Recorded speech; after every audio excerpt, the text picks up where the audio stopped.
week's edition of The Bark. ROTC went to Ann Clode High School and destroyed the competition. They did extremely well. We have their reaction and where they placed. Also, R is having their very own spooky art competition over the course of October. By the way, Bulldogs, homecoming tickets are officially on sale, and we have what you need to know before you buy. And later we get into how some of the sports teams have changed division. We have all that and more for your weekly news. Let's get started. Welcome back to The Bark.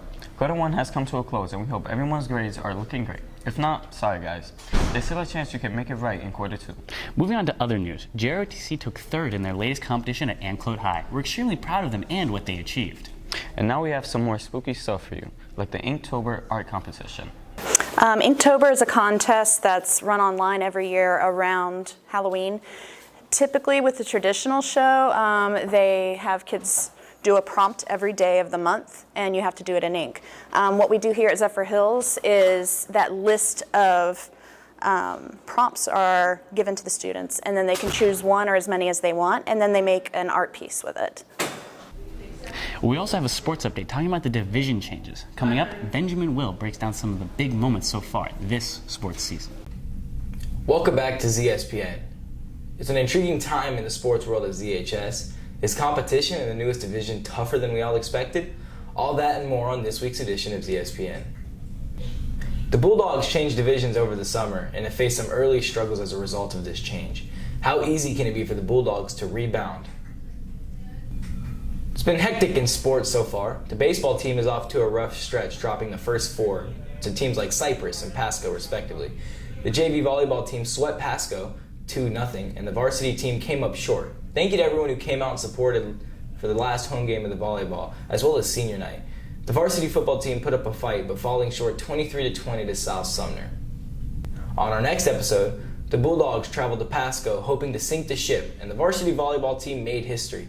A big week in the sports world, and it only gets bigger. Thank you for tuning in to this week's edition of ZSPN. I'm Benjamin Will of The Bark. Woof woof, signing off. Don't forget about Homecoming, Bulldogs. We got for you the requirements and some info about the event. Homecoming is just around the corner and tickets are on sale now. While many students are already shopping for their next dress or tux, some students may want to check their grades before trying to buy a ticket. So for homecoming, you want students who value their education and are kind of like basically celebrating working hard as a student. And if you have good grades, good academics, and you've been working really hard, you basically get to celebrate by going to homecoming. So we definitely don't want students to have bad grades. We want them to be focusing on getting good grades and then celebrate at homecoming with having good academics. Grades aren't the only thing that students need to keep in mind when it comes to eligibility. As before, students can't have any Fs on the report card. They can't have no more than 5 days of unexcused absences and no level 3 referrals. Reporting on scene, Kohana Martinez.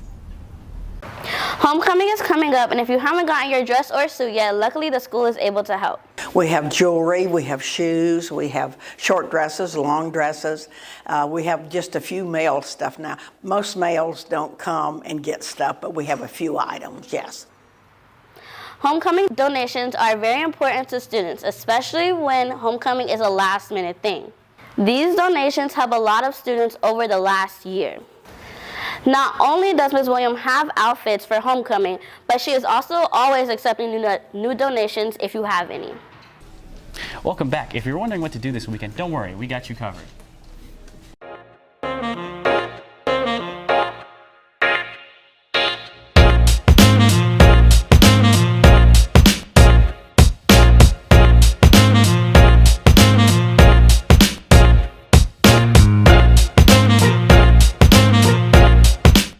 For your weekly news show. Have a great week, Bulldogs.